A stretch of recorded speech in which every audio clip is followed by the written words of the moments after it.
A todos grandemente una vez más.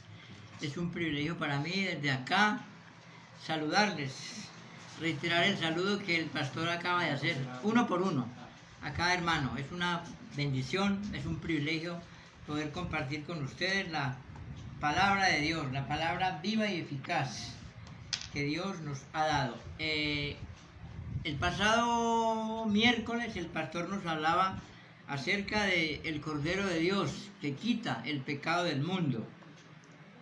Cuando Juan el Bautista ve que Jesús se acerca, él dice: he aquí el Cordero de Dios que quita el pecado del mundo. Esa parte nos la estuvo explicando el pastor el miércoles pasado. En esta noche vamos a tener un estudio muy bonito acerca del ministerio de Jesús propiamente dicho, cuando el Señor Jesús arranca su ministerio. Hoy vamos a mirar tres aspectos, tres pasajes especiales, y vamos a ver que Dios, a través de Jesús, siempre venía operando bendición, operando sanidad, operando perdón de pecados, operando vida eterna en la persona gloriosa de Cristo Jesús. Hoy vamos a mirar acerca de dos personajes: Nicodemo, la mujer samaritana, y Jesús, el pan que descendió del cielo. Amén.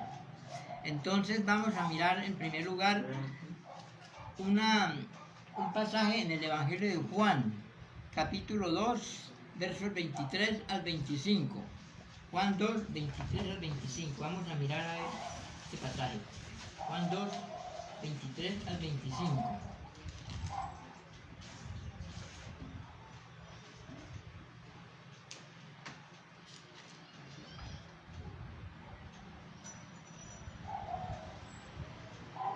Estando en Jerusalén en la fiesta de la Pascua, muchos creyeron en su nombre viendo las señales que hacía, pero Jesús mismo no se fiaba de ellos porque conocía a todos y no tenía necesidad de que nadie le diese testimonio del hombre, pues él sabía lo que había en el hombre. Este pasaje nos muestra la omnisciencia y la gracia de Jesús de conocer íntimamente los pensamientos y las intenciones del ser humano. En esta lección veremos que la salvación no se trata solo de creer. La salvación va más allá de creer, porque los fariseos también creían, y la Biblia dice que los demonios creen y tiemblan. O sea que el creer involucra no solamente la parte intelectual del hombre, sino también sus sentimientos, sus emociones, la parte íntima del corazón del hombre. A eso es a lo que Dios apunta. Amén. En esta lección veremos que la salvación no se trata de creer. Los demonios creen y tiemblan. Uno tiene que creer en Dios en la manera en que Dios espera. Dios espera una fe que actúe, una fe que dé evidencia de que realmente hemos creído, una fe que se pueda demostrar palpablemente, no una fe nominal, sino una fe que actúa, una fe que se demuestra a través de los hechos. Hoy en día hay muchas personas que piensan que creer en Dios es únicamente con el intelecto, pero creer en Dios también va más allá, involucra los sentidos, la voluntad, el corazón, los sentimientos y las acciones positivas del ser humano. A esa clase de fe es a la que el Señor hace referencia. Ahora vamos a ver tres historias donde Jesús muestra que los relatos del Antiguo Testamento eran sombras de sí mismo. Juan 3, 1 al 15, el pasaje que nos leyó el pastor al principio. Un hombre principal de entre la sinagoga de los judíos, un principal que vino a Jesús de noche y le dice: Rabí, sabemos que has venido de Dios, porque nadie puede hacer las señales que tú haces si Dios no está con él. Entonces respondió Jesús y le dijo: de cierto te digo, el que no naciere de agua no puede ver el reino de Dios. Nicodemo le dijo: ¿cómo puede un hombre nacer de nuevo? ¿puede acaso entrar por segunda vez en el vientre de su madre y nacer? Respondió Jesús, de cierto te digo, el que no naciere de agua y del Espíritu no puede entrar en el reino de Dios. El Señor habla de agua y del Espíritu, menciona dos elementos. En este caso, el agua es la palabra de Dios. El agua en este caso hace las veces de lo que... El agua en la Biblia es sinónimo de limpieza, de lavar. El agua de la palabra de Dios lava al hombre interiormente, lo lava de sus culpas, lo hace consciente de que es pecador y lo lava. Y el Espíritu es el que opera el nuevo nacimiento. Por eso el Señor dijo, el que no naciere de agua y del Espíritu no puede ver el reino de Dios. Entonces, esto es lo que el Señor le trata de hacer entender a aquel hombre que, por cierto, era muy religioso, era un principal en la sinagoga, conocía las Escrituras, pero, como les decía al principio, creía nominalmente, no había tenido una experiencia íntima y real con Dios. Y entonces Jesús le está haciendo caer en la cuenta de lo importante que es creer de todo corazón. Entonces, el que no naciere de agua y del Espíritu no puede ver el reino de Dios. Lo que es nacido de la carne, carne es, y lo que es nacido del Espíritu, Espíritu es. No te maravilles de que te diga, os es necesario nacer de nuevo. El viento sopla donde quiere y oye su sonido, mas ni sabes de dónde viene ni a dónde va. Así es todo aquel que es nacido del Espíritu. Respondió Nicodemo y le dijo, ¿cómo puede hacerse esto? Respondió Jesús y le dijo, ¿eres tú maestro de Israel y no sabes esto? De cierto te digo, que lo que sabemos hablamos y lo que hemos visto testificamos y no recibís nuestro testimonio. Si os he dicho las cosas terrenales y no creéis, ¿cómo creeréis si no os dijere las celestiales? Nadie subió al cielo sino el que descendió del cielo, el Hijo del Hombre que está en el cielo. Y como Moisés levantó la serpiente en el desierto, así es necesario que todo aquel que cree en él, que el Hijo del Hombre sea levantado para que todo aquel que en él cree no se pierda, mas tenga vida eterna. Aquí el Señor le está explicando a este hombre, a este rabino judío, a este maestro de la ley, que ignoraba lo más importante, tenía mucho conocimiento nominal, intelectual, pero ignoraba lo principal, lo más básico en la vida del ser humano, el nuevo nacimiento. Los judíos, especialmente los fariseos, se sentían orgullosos de su rango, de su posición, y ellos se creían personas importantes porque conocían la ley, porque la escribían. Los escribas y fariseos eran muy versados en las cosas de la ley, y por ese motivo se enorgullecían y miraban al resto de la gente, pues, como decimos nosotros, por encima del hombro, con arrogancia, porque se consideraban superiores, pero espiritualmente eran ignorantes de las cosas de Dios. Y Dios les hace caer en la cuenta a través de Jesús lo equivocados que estaban. Fue una sorpresa muy grande para Nicodemo cuando Jesús le dijo que había que nacer de nuevo para poder entrar en el reino de Dios. Inmediatamente Nicodemo asoció las palabras de Jesús con el nuevo nacimiento biológico. Él dijo, ¿cómo puede hacerse esto? ¿Puede un hombre acaso entrar por segunda vez en el vientre de la madre y nacer? O sea, se estaba pensando en lo biológico, pero Jesús le dijo, el que no naciere de agua y del Espíritu. Nicodemo pensaba que Jesús quería decir que tendría que nacer otra vez como un bebé, pero Jesús estaba hablando del nacimiento a una vida espiritual, a una vida nueva. El agua de la que Cristo habló no es el bautismo. El bautismo no nos hace hijos de Dios. El bautismo no nos salva de nuestros pecados. El agua a la cual se refería Jesús es la palabra de Dios. El que no naciere de agua. La palabra de Dios le hace al hombre consciente de que es pecador. Lo hace consciente de que necesita nacer de nuevo, de que necesita el perdón de Dios. Entonces el agua hace las veces de el elemento que lava, que limpia. Y el Espíritu, que es el Espíritu de Dios, opera junto con el agua para que el nacimiento se produzca. El Espíritu Santo el agua lo lava y el Espíritu lo hace consciente de que es pecador y de que necesita un nuevo nacimiento. Por eso el Señor fue tan enfático cuando habló del agua y del Espíritu. hoy día el Señor, la persona, el creyente, nace de nuevo en la misma forma, nace de agua y nace del Espíritu. Entonces es importante entender esta parte. Cuando estamos de acuerdo con Dios y creemos en su palabra, nacemos a la familia de Dios. Entonces ya no somos más hijos de Satanás, sino hijos de Dios.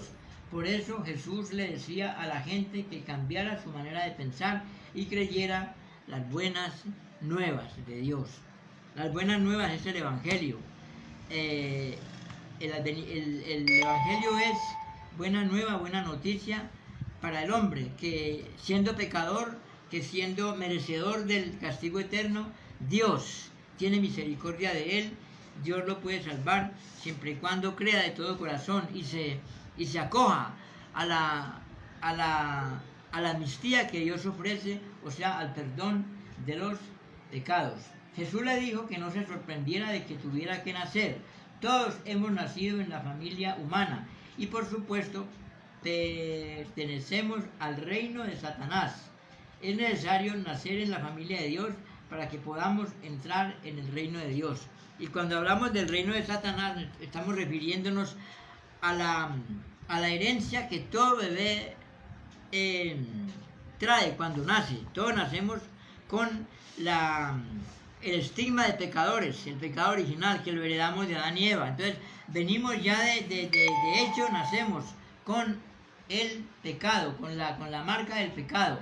Y de no arrepentirnos y seguir en el pecado, pues vamos a morir también en el pecado. Pero eso es lo que Dios y el Evangelio nos muestra, que el pecado del hombre, el pecado con el que viene al mundo, es quitado, y los demás pecados con el nuevo nacimiento, con el arrepentimiento, con volverse a Dios y de todo corazón pedir perdón y acogerse a la misericordia de Dios. Ya leímos Juan capítulo 3 del 13 al 15. Jesús le da a Nicodemo una comparación del Antiguo Testamento. Todavía Nicodemo no podía entender cómo podía nacer en la familia de Dios. Jesús le explica haciéndole recordar lo que pasó en los antepasados en el desierto. En el desierto, cuando el pueblo de Dios iba por el desierto caminando, el pueblo empezó a murmurar contra Dios de que les faltaba agua, de que les faltaba comida para ellos y el ganado. Entonces Dios se enojó grandemente y envió una epidemia de serpientes muy venenosas que mordían al pueblo. Y dice la Biblia, el capítulo 21 del libro de los Números, que mucho pueblo pereció a causa de la mordedura de esas víboras. Entonces el pueblo se quejó y le contó a Moisés lo que estaba pasando. Entonces Moisés intercedió ante Dios y el Señor le dijo a Moisés que hiciera una serpiente de bronce, la labrara y la colocara en un asta, en una parte alta donde todo el mundo la pudiera ver, y que cada persona que fuera mordida por una víbora de esas y mirara a la serpiente de bronce era inmediatamente curada de la mordedura, no moría. Entonces, de esa manera milagrosa, mucha gente fue salvada de la muerte por creer en la palabra de Dios, no por creer en la serpiente, sino en lo que Dios había establecido, en este caso la obediencia a lo que Dios había mandado, y de esa manera la plaga de serpientes desapareció. Entonces el Señor le dice a Nicodemo, así como en la antigüedad esa serpiente fue levantada por causa del pecado, también es necesario que el Hijo del Hombre, o sea, Él mismo, sea levantado. La serpiente de bronce fue levantada a causa del pecado. Jesús, cuando muere en la cruz del Calvario y es levantado en el monte, también muere a causa del pecado. Entonces la serpiente de bronce que Moisés labró por orden de Dios en el desierto era una figura, siglos más tarde, de lo que Cristo iba a hacer al morir en la cruz del Calvario por todos nosotros. Por eso el Señor le dijo, y como Moisés levantó la serpiente en el desierto, así es necesario. ¿Por qué? Porque el pecado en ese momento estaba acabando espiritualmente con la gente, con las personas.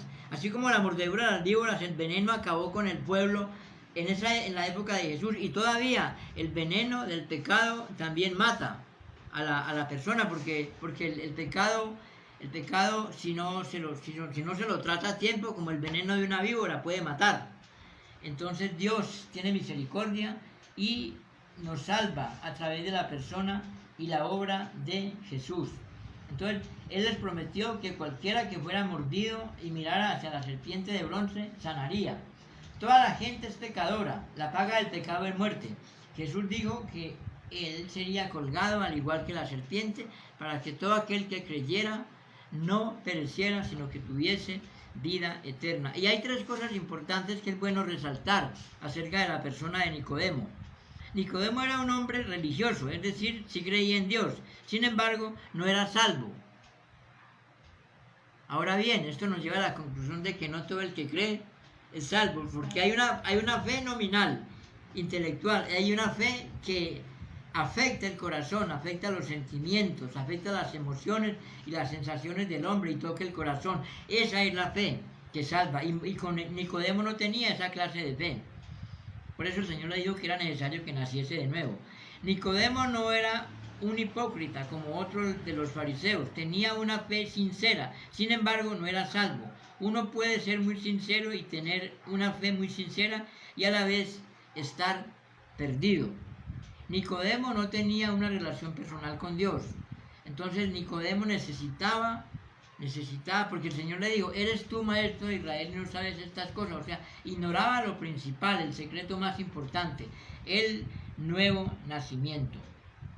Dios muestra su amor por el mundo, porque de tal manera amó Dios al mundo que ha dado a su Hijo unigénito, para que todo aquel que en Él cree no se pierda, mas tenga vida eterna.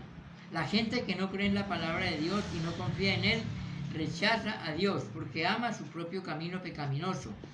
No quieren admitir que son pecadores y que necesitan el perdón y la misericordia de Dios. Y hoy en día, cuando predicamos el Evangelio, estamos precisamente atacando ese error, ¿no? De que la fe verdadera es la que salva, la fe en Jesús, la fe en la obra expiatoria en la cruz del Calvario y la fe en la persona de Cristo. Jesús, el nombre de Jesús quiere decir Salvador, como ya vimos en alguna ocasión. Juan 4 al 24. Jesús ofrece agua viva a una mujer de Samaria. Tenemos aquí otro personaje importante. Ya vimos a Nicodemo. Ahora vamos a mirar la entrevista de Jesús con la mujer de Samaria, con la samaritana. Vamos a leer Juan capítulo 4, verso 4 al 24.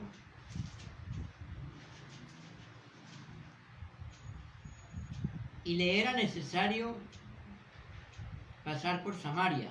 Vino pues a una ciudad de Samaria llamada Sicar, junto a la heredad que Jacob dio a su hijo José. Y estaba allí el pozo de Jacob. Entonces Jesús, cansado del camino, se sentó así junto al pozo. Era la hora sexta, o sea, las 12 del día.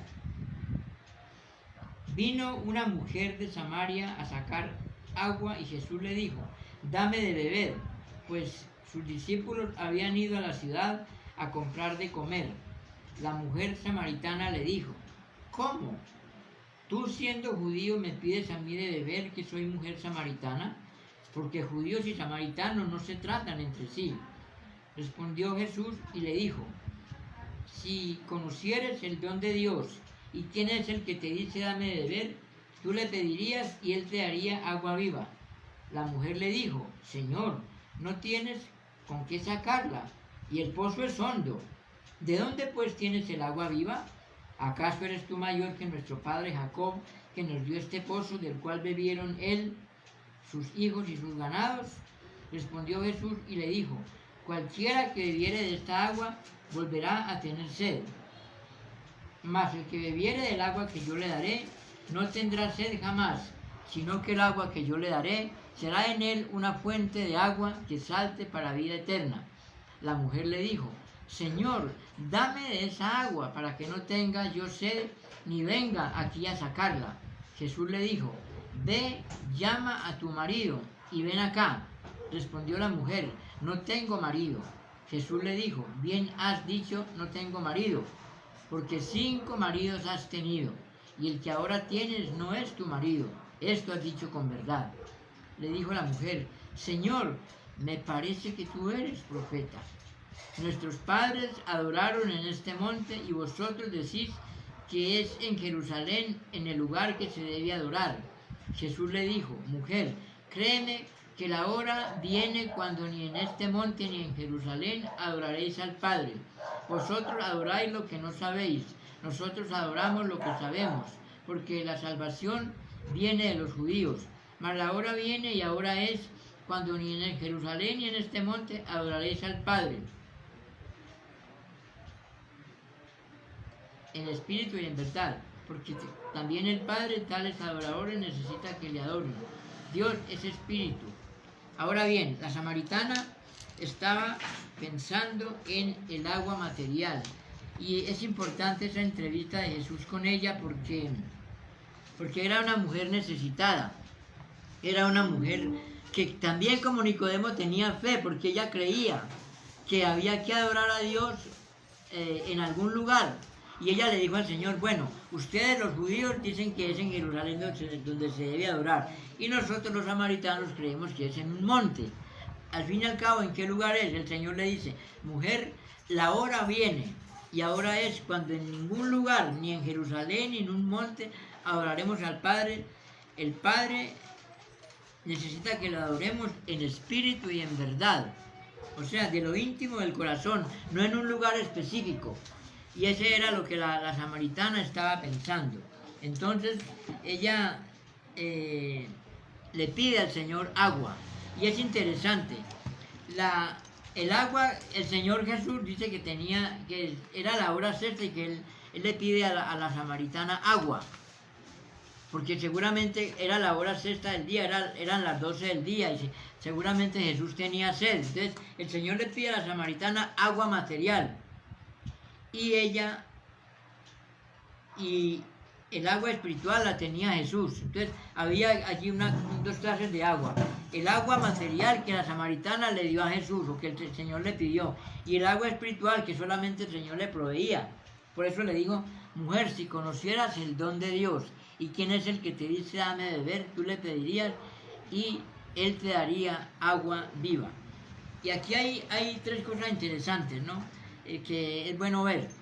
Dice que los judíos y los samaritanos no se trataban entre sí. Y la mujer le dice al Señor, ¿cómo? Tú siendo judío me pides de beber a mí, que soy mujer samaritana. Los judíos no trataban a los samaritanos, había entre ellos una rencilla, había entre ellos una enemistad. Y entonces lo primero que llama la atención de la mujer es que Jesús le dirija la palabra, porque un judío común y corriente no trataba a una mujer en privado, menos siendo una mujer samaritana. Pero el Señor sabía que ella venía al pozo con una necesidad, no solamente física, de agua material, sino también de agua espiritual. Entonces el Señor le habla del agua de vida. Y la segunda cosa que la extraña a ella es que el Señor le pida agua. Un judío jamás le iba a pedir a una samaritana y mucho menos a una mujer un favor así, que le diera de beber. Pero el Señor le pide de beber y la trata en una forma muy diferente, muy, muy especial. Le dice, mujer, dame de beber. Ella se sorprende. Entonces el Señor empieza a hablar con ella acerca del reino de los cielos, acerca del reino de Dios, y la lleva al convencimiento de la verdadera agua espiritual. Y dice que ella, cuando el Señor termina de hablar con ella, el Señor le dice que llame al esposo, y ella le confiesa que ella no tiene marido, y el Señor le habla, toca la fibra más íntima del corazón de ella, porque 5 maridos has tenido, y el que ahora tienes no es tu marido. Cuando ella escucha esas palabras del Señor, inmediatamente ella piensa, ¿no?, que Jesús no era una persona común y corriente, no era un judío del montón, era un hombre que tenía conocimiento de las cosas de Dios. Por eso le dice, me parece que tú eres un profeta. Me parece que tú eres un profeta. Cuando ya el Señor entra directamente a tocar la parte íntima de la vida de ella, la parte sentimental de los 5 maridos, entonces él le dice, me parece que tú eres profeta. Y ella, el Señor le dice que vaya y llame a los conciudadanos de ella, a los paisanos, y que les hable. Y ella va y les dice, bueno, he conocido a un hombre que me dijo todo lo que yo he hecho. ¿No será de pronto un profeta? Entonces los samaritanos vienen y escuchan a Jesús. Y es allí donde se produce una conversión masiva de samaritanos por el ministerio de Jesús. Que todo empieza con una entrevista que el Señor tuvo con la samaritana. Y no solamente ella es afectada por la palabra de Dios, sino que todos sus propios paisanos llegan a conocer el Evangelio por boca del propio Jesús. Jesús le explicó que la adoración tradicional no servía y que Dios solamente aceptaría la adoración que era conforme a su voluntad y a su espíritu. No se trataba de tradiciones ni de lugares de adoración, se trataba de ser cambiados de adentro hacia afuera por la palabra de Dios. Entonces, esa entrevista que comenzó con una mujer se hace extensiva a todos los samaritanos y hay una bendición grande en el pueblo de los samaritanos que se produjo a consecuencia de la entrevista de Jesús con la mujer samaritana. Y hay otro pasaje también en Juan capítulo 6, versos 25 al 28, donde Jesús habla del pan del cielo. Juan capítulo 6, versos 25 al 28. Vamos a leer. De cierto os digo, viene la hora y ahora es cuando los muertos oirán la voz del Hijo de Dios y los que la oyeren vivirán. Porque como el Padre tiene vida en sí mismo, así también ha dado al Hijo el tener vida en sí mismo. Y también le dio autoridad de hacer juicio por cuanto es el Hijo del Hombre. No os maravilléis de esto, porque vendrá la hora cuando todos los que están en los sepulcros oirán su voz, y los que hicieron lo bueno saldrán a resurrección de vida, los que hicieron lo malo a resurrección de condenación. Jesús, el verdadero pan del cielo. Ahora le damos otro pasaje también análogo. Juan 6, 25 al 28. Donde el Señor se identifica como el pan que descendió del cielo. Él se relaciona en este caso con el maná que los judíos, los hebreos, comieron en el desierto. El Señor les dio a comer maná. Y el maná, la palabra maná quiere decir, ¿qué es esto? Cuando los hebreos vieron que el maná cayó, ellos dijeron, ¿esto qué quiere decir? Entonces la palabra maná quiere decir, ¿qué es esto? Y Jesús acá se identifica como el maná que desciende del cielo. Juan 6, 25 al 28. Es un pasaje donde tenemos una analogía del maná del desierto que comieron los judíos, los hebreos en aquella época. Y hallándose al otro lado del mar le dijeron, Rabí, ¿cuándo llegaste acá? Respondió Jesús y les dijo, de cierto os digo, que me buscáis no porque habéis visto las señales, sino porque comisteis el pan y os saciasteis.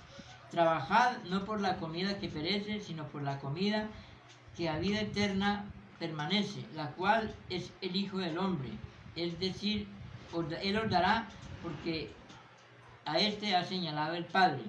Entonces le dijeron, ¿qué debemos hacer para poner en práctica las obras de Dios? Respondió Jesús y les dijo, esta es la obra de Dios, que creéis en el que Él os ha enviado.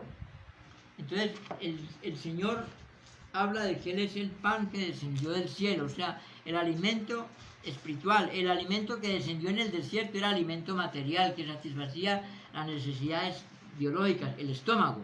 Pero Jesús es el pan enviado de Dios y Él se está refiriendo al pan no como al pan material, sino el pan espiritual, el pan que da vida al interior, que da vida al espíritu, o sea, el alimento principal que el hombre, la mujer, el cristiano necesita diariamente.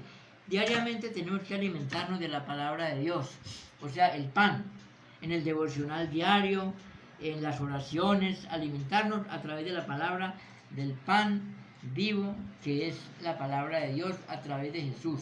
Al llegar al otro lado del lago, Jesús comenzó a hablar con la gente refiriéndose a la comida. Aunque la gente se interesaba por lo temporal y lo material, Jesús les hablaba de su situación eterna espiritual. Ellos le preguntaron a Jesús cuáles obras debían hacer para agradar a Dios.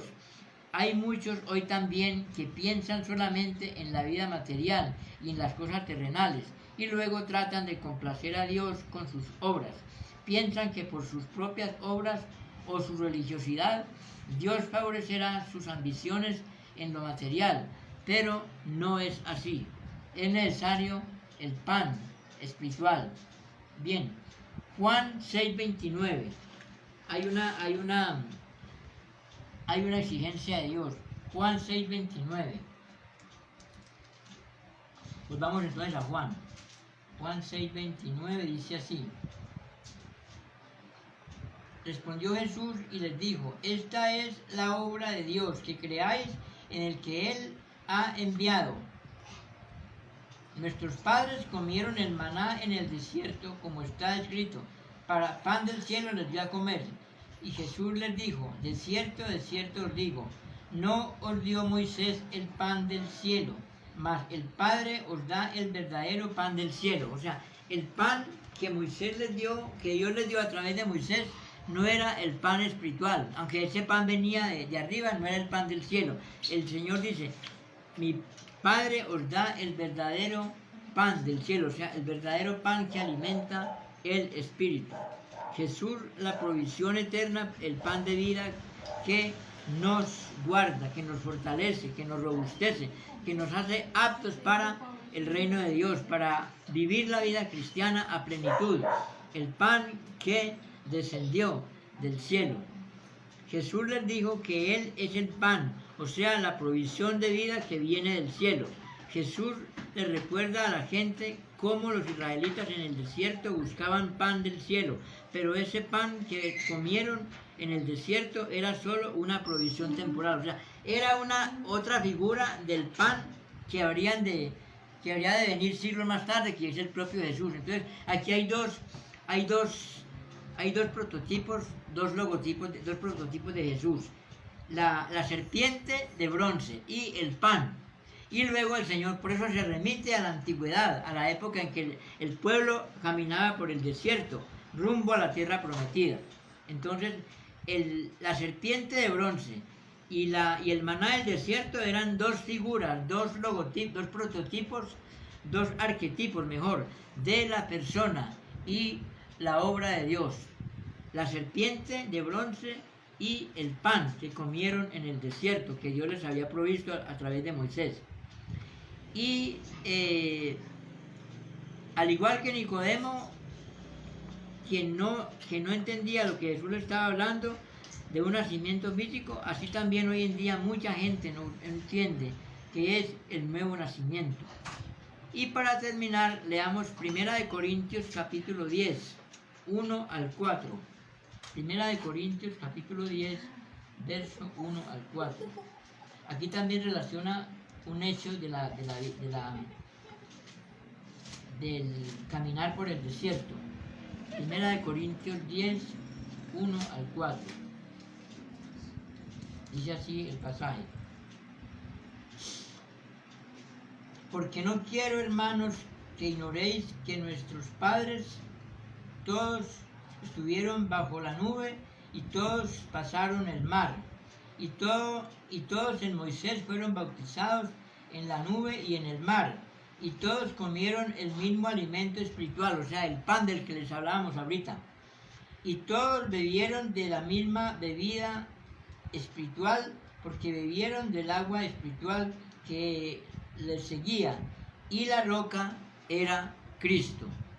Pablo, hablándole a la iglesia de Corinto, se remite también a la antigüedad, al pasaje del peregrinar por el desierto. Y él dice que así como esa roca les había provisto agua por un milagro, hoy en día la roca contemporánea es Cristo, la roca inamovible, la roca sobre el cual está fundada la iglesia.